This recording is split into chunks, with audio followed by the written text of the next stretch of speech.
sometimes people are focusing too much on sales of the book, and they might make $1, $5, maybe $20 on each book sale, but really you can leverage that book to be able to get a much higher consulting assignment or coaching client or speaking engagement and earn more than just the sale of that book.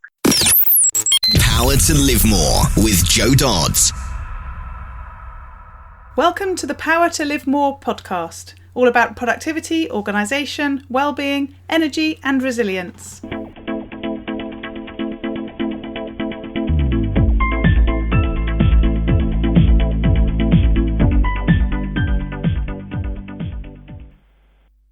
I'm Jo Dodds, and I started this show to enable interesting people to share their stories about how they use their power to live more, and by that I mean to do the stuff that they want to do more than the stuff that they need to or should do.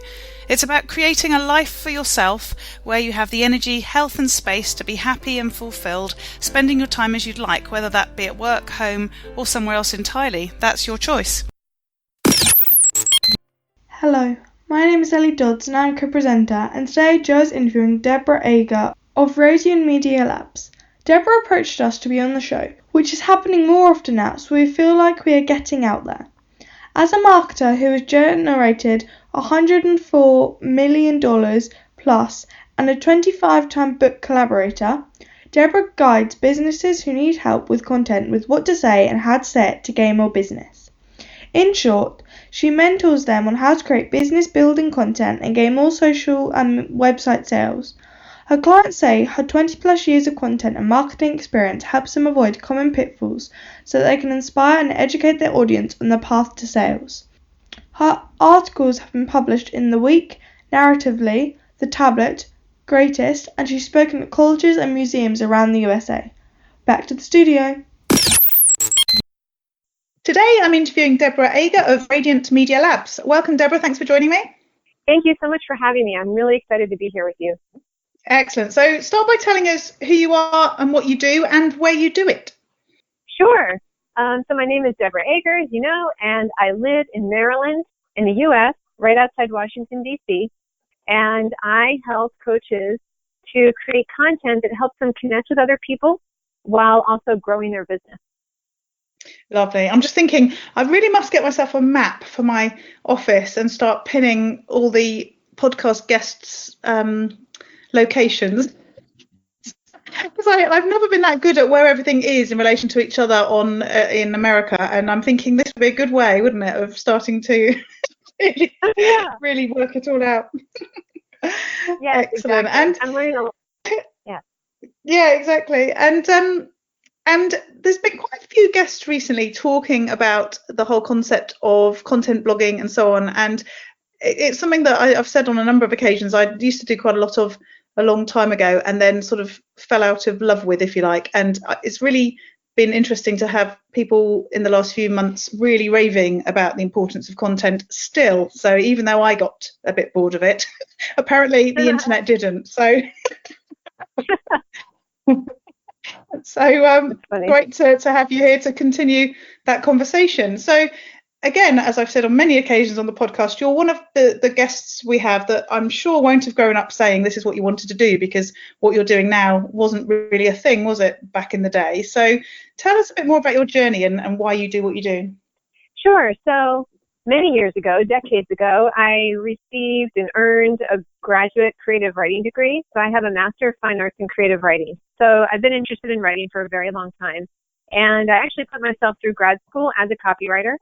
I went to grad school in Florida, which a lot of people from other countries know because of Disney and because it's warm. And I sold a lot of grapefruit and oranges. So I think it's so funny that my copy sold a lot of grapefruit of all the things. So it was really quite lovely because it helped me pay for grad school. And then as I moved forward in my career, writing was always a part of it. I may not have held the title of copywriter in those roles, but I was always doing a lot of writing. I was always trying to persuade the C-level to give me money for advertising or give me money for a marketing program. And I was working on advertising copy for Google AdWords, for landing pages, for large organizations, for $1 million organizations, $1 billion organizations. So I did that work for a really long time. And I also worked in digital marketing overall on marketing strategy. So when I set out on my own, I actually started my company as a marketing company focusing on search engine optimization and Google AdWords and other pay-per-click advertising methods. But I really felt like my call to writing was still there. And I had spent a lot of my career teaching people how to write in a way that's good for both search engines and humans, and had trained and coached and mentored people when I worked inside organizations. So over time, it became this natural evolution to begin teaching other people how to do it. And the first way I began to do that was through books. So I collaborated with thought leaders, agency owners, coaches, consultants on creating books to help them get more business. So business building books. And then I moved more into helping people with other kinds of business building content, not just books. So that's kind of how my evolution has come to be. And what I really love about content is that a book is a really big project and it takes a while to get it done and see the results. But with content, you can begin to see the results pretty quickly. And I know a lot of coaches want those results quicker rather than having to wait around a long time for something to happen. And so what sort of content are you helping people with aside from books? I help people with their social media content primarily. A lot of the lessons around that do apply to other areas such as email and website copy, but I focus primarily on LinkedIn content because that's where I've had the most success. And the reason I've had the most success there is it's where I spend the most time.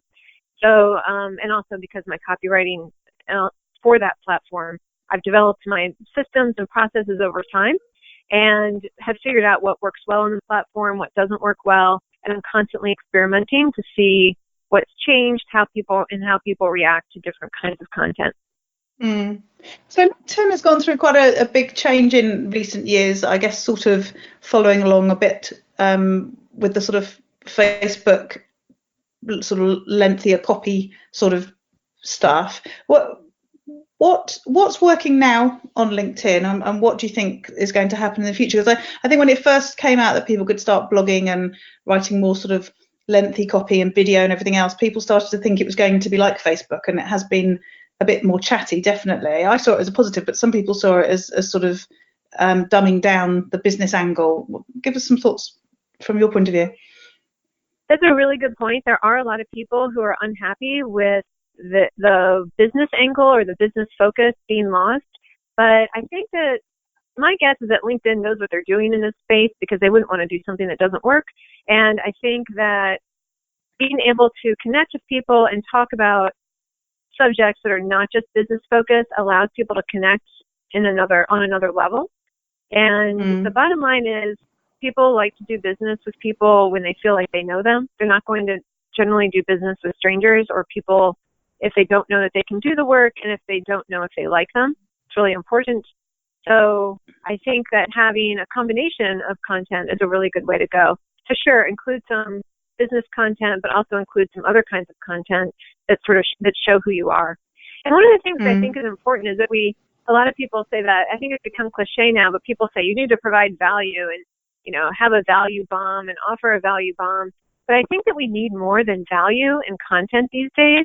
What we really need are connection, and what we really need are real experiences with other humans.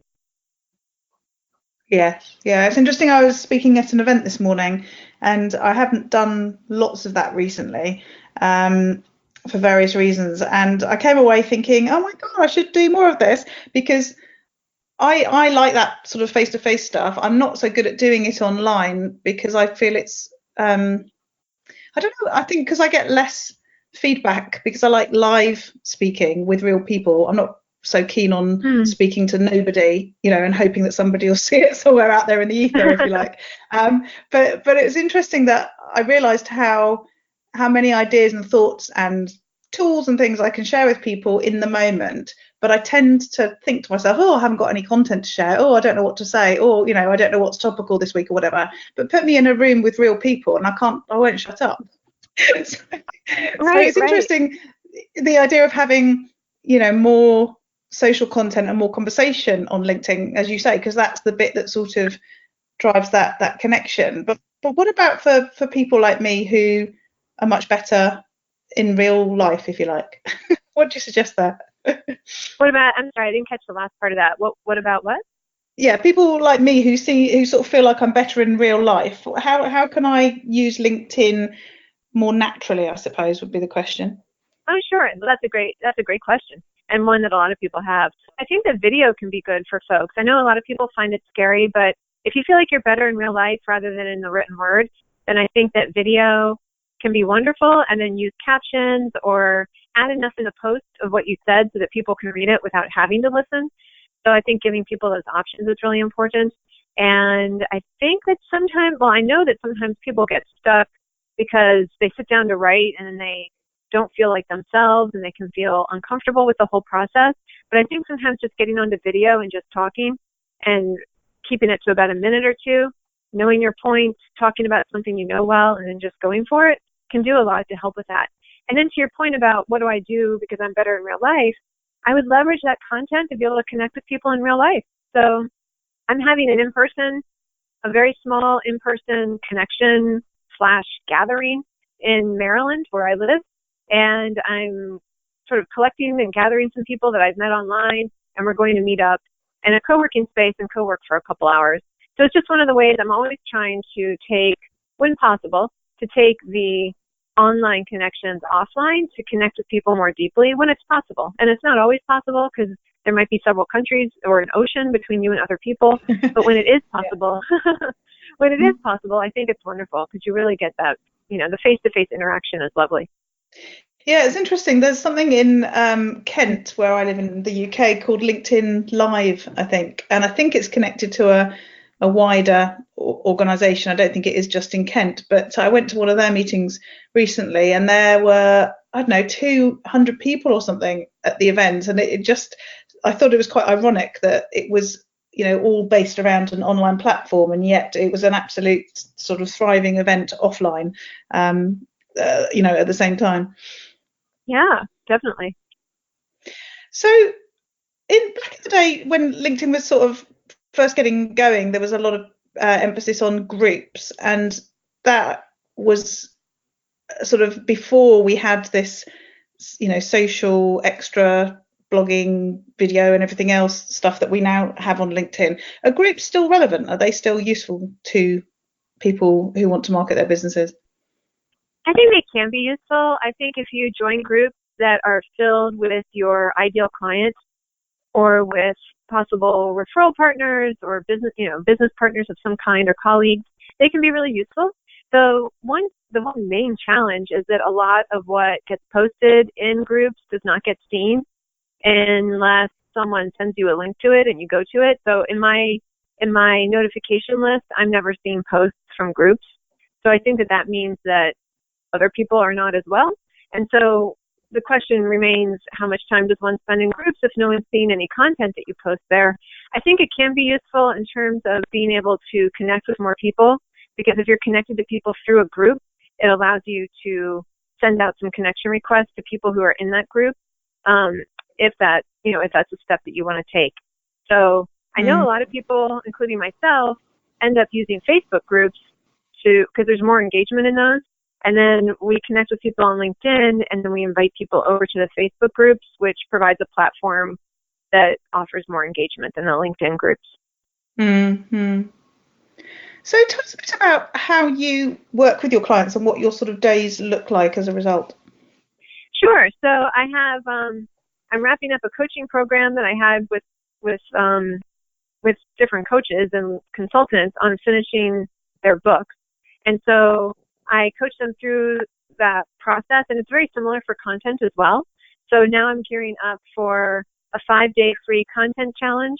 And so in that, I'll be offering a mini lesson each of the 5 days that's completely free once people sign up, and that takes them through creating their content, knowing who it's for, and figuring out, how to feel more confident with writing their content, how to know what to say, how to set up a plan that helps them know what they're going to do, so it's not so much on the fly. And then lots of time for them to be able to ask me questions about what they want to know more about.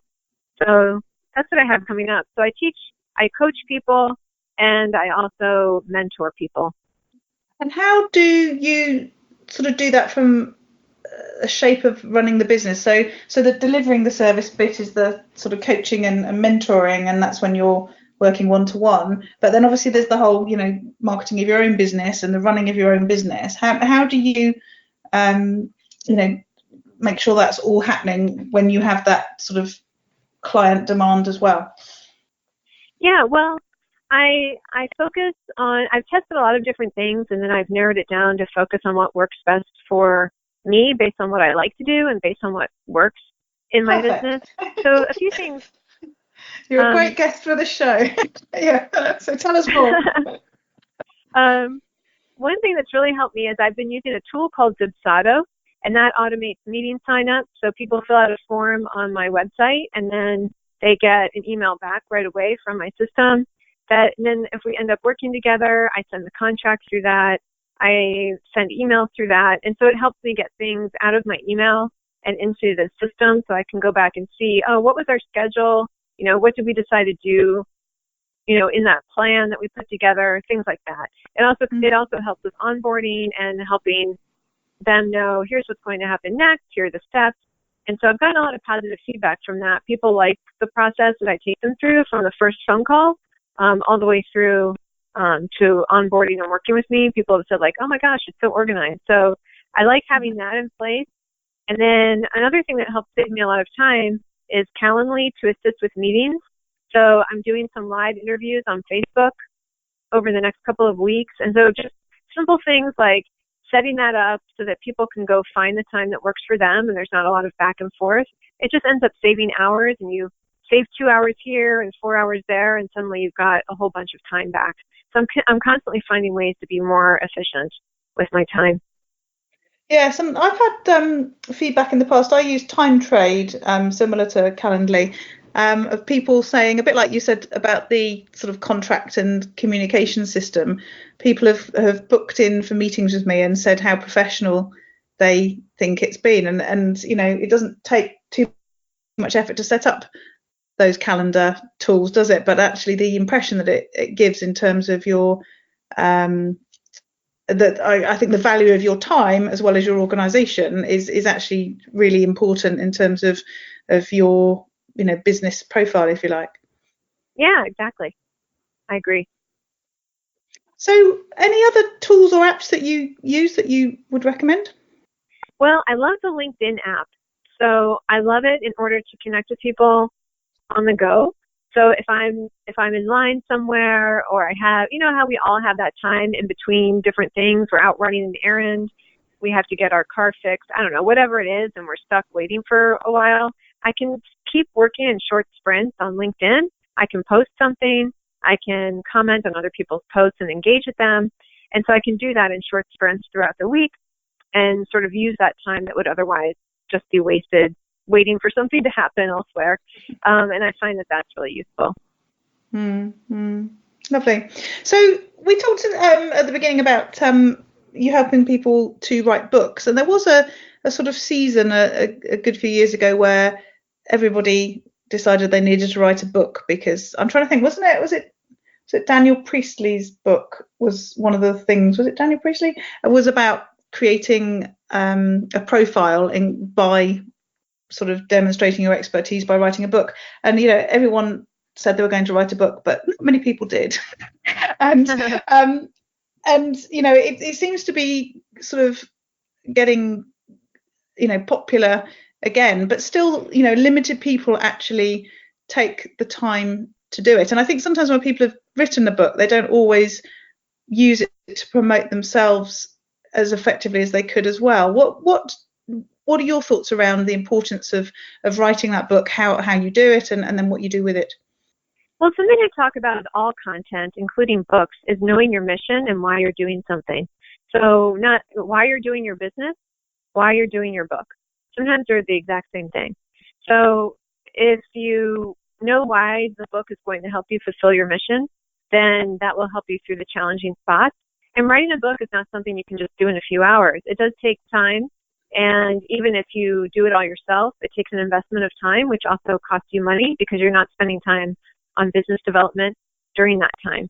I also see where a lot of people, what they really need are clients. They'll come to me and say they want a book, but what they really need to have first are more clients. And so sometimes people think a book is going to get them clients, but actually content will help them get clients more quickly and help them grow their business. And then they can be ready for a book later once they have that full book of clients. So I think that that's important to know.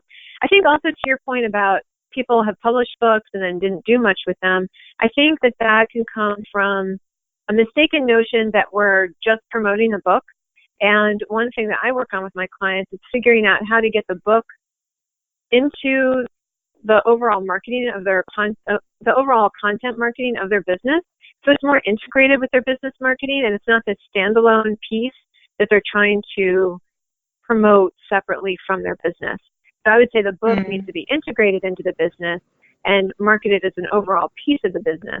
Sometimes people are focusing, to clarify that, sometimes people are focusing too much on sales of the book, and they might make $1, $5, maybe $20 on each book sale, but really you can leverage that book to be able to get a much higher consulting assignment or coaching client or speaking engagement and earn more than just the sale of that book. So one of my clients recently, because her book helped her land a large engagement with a company, and then they wanted a second engagement with her because of her book and wanted to also buy 30 copies of the book. So now she had the first engagement with them to do a training and workshop. Then she had a second one to talk with a group of managers, and they were ordering books of hers for those managers. So she took that one event and turned it into 3, and her book helped her do that. So if she didn't have any clients or didn't know how to get clients, she wouldn't have been able to do that. So that's why I say first, before, if you have no clients or you don't know how to get them, I would not do a book as the first step. I would focus more on content, more on social media content. It's almost as well having that sort of overused word coming, authenticity, to actually write a book. If you have you've not got that much experience in business, and then you're writing a book about effectively what you're in business doing, I guess that's not such a convincing book as one that's written once you've got more experience and, as you say, more client success under your belt. Yeah, I totally agree. And a lot of the people I tend to work with have at least 15 years of experience, sometimes more.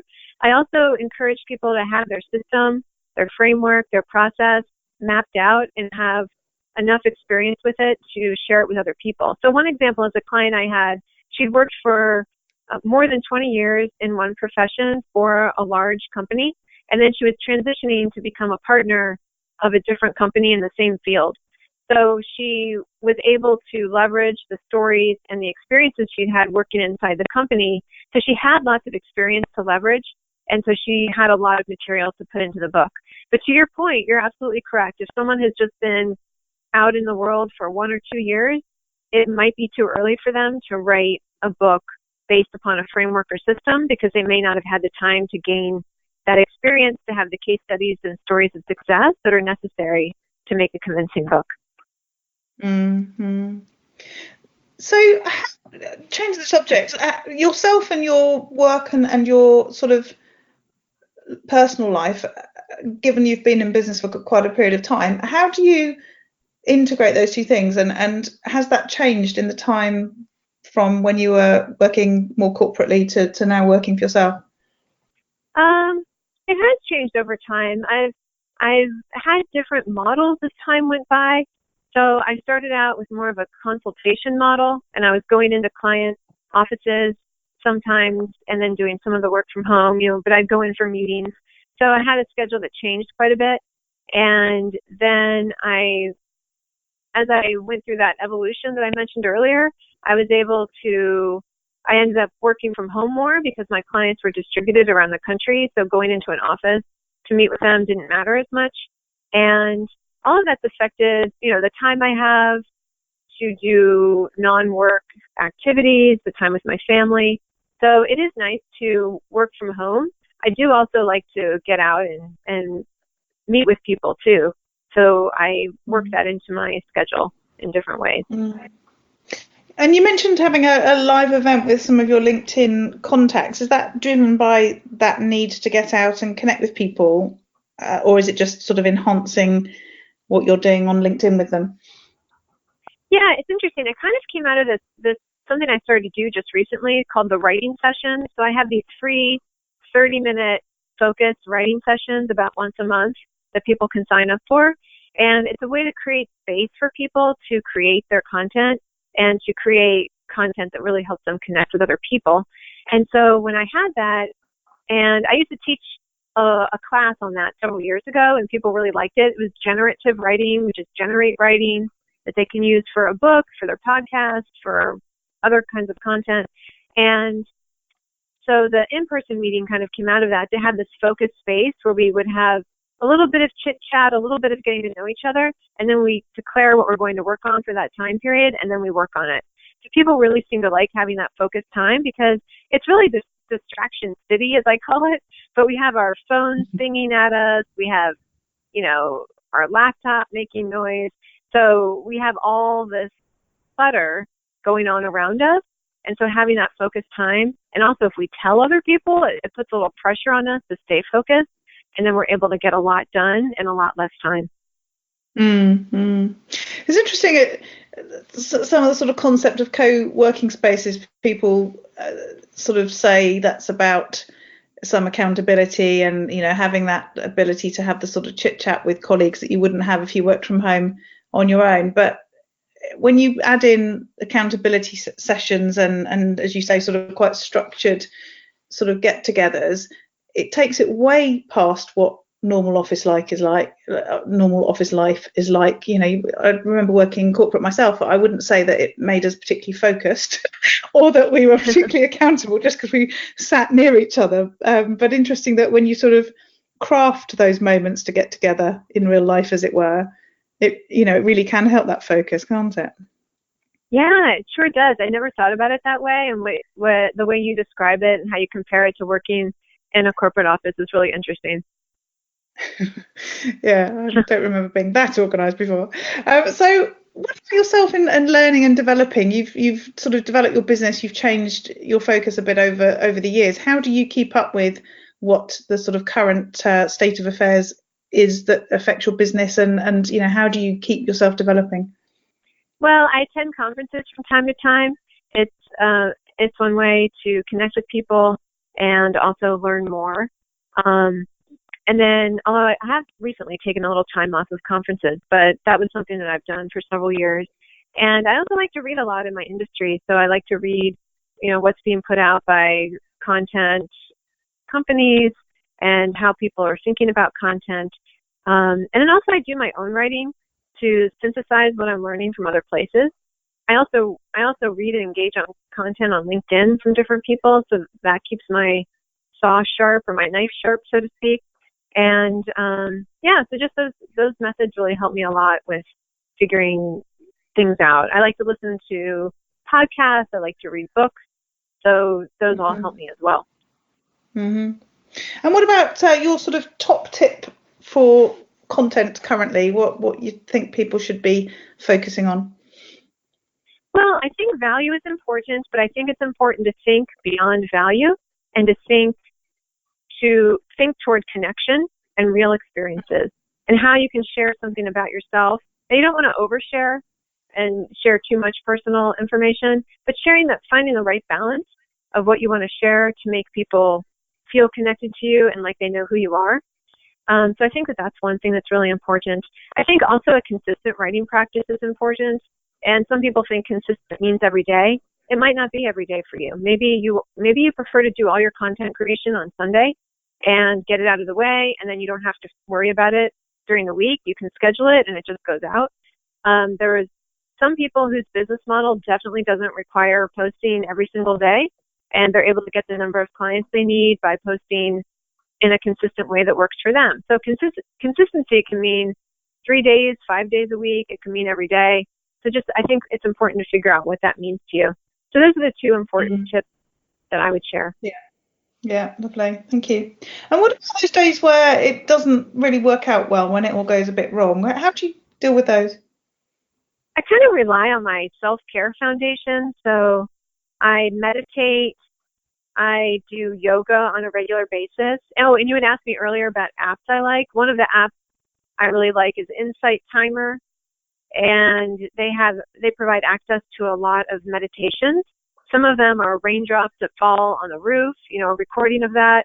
Others are guided meditations with someone walking you through something. So I find that that's really helpful. If I don't do that, then just meditation on my own.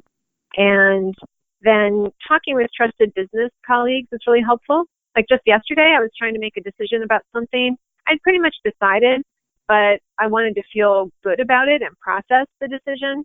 And so I called a business friend of mine, and she walked me through some ways to think about it. So now I feel like I still have the same decision, but I feel more at peace with it, and like I won't regret what I decided to do. So I think reaching out to business friends is really important too. Yeah. It's interesting what you were just saying about the meditation and the raindrops on the roof. I spent a good few weeks in my caravan this summer, which I think you call trailers in the States. And there were a few times when I was trying to record my podcast and I had to postpone because there was lots of raindrops on the roof. And at the time I wasn't seeing it as particularly meditative, but you've just reframed it for me. So next year, when the rain gets in the way of my recordings, I'll stop for a moment and do some meditation instead, because actually that is one of the things I love about being in the caravan. It's when it's raining outside and it's all cozy and warm inside and you can hear the raindrops, but it's got to be timed properly, otherwise it just becomes a bit of a pain. Yeah, I think that's lovely. I went on a trip to France, and so for 5 days I had no internet. We were supposed to have internet in the Airbnb, and it didn't work out. And so I was going to the grocery store and walking around to try to do a little bit of connecting with people and answer some emails. But it just, you can't stand in the grocery store forever doing work. So, and I was in a smaller town. So it's kind of comical. But then I thought eventually I just had to relax into it and be okay with the fact that I wasn't going to be able to do what I wanted to do. So it's just life. What can you do? Yeah, exactly. Yeah, I think France, they haven't quite sussed it. I've been over there and been in complete pockets of no internet connection, even though it's supposed to be there. And I had a podcast guest a few weeks ago, and we had to rearrange because she was in a chateau somewhere and the walls were too thick, so the internet didn't work there either. Oh no. So those days where you have the chance to live more, and by that I mean get to do more of the things that you want to do and less of the things that you feel you should do or you have to do, what does one of those days look like for you? I think I'm at my best when I'm learning new things, or engaging deeply with the things that I know. A wise woman recently talked about this idea of harvesting from what we already know, as opposed to, because you get to a certain period in life where you know a lot, and then we can just harvest from what we know as opposed to always having to learn something new. So I love to re-examine what I know and think about it in new ways. And then I feel, that makes me feel really good. And then just solving some kind of question, answering some kind of question I have or problem, thinking more deeply about it. I do a lot of that through writing, just through writing for myself and figuring out how I think about things and how I articulate what I'm thinking about.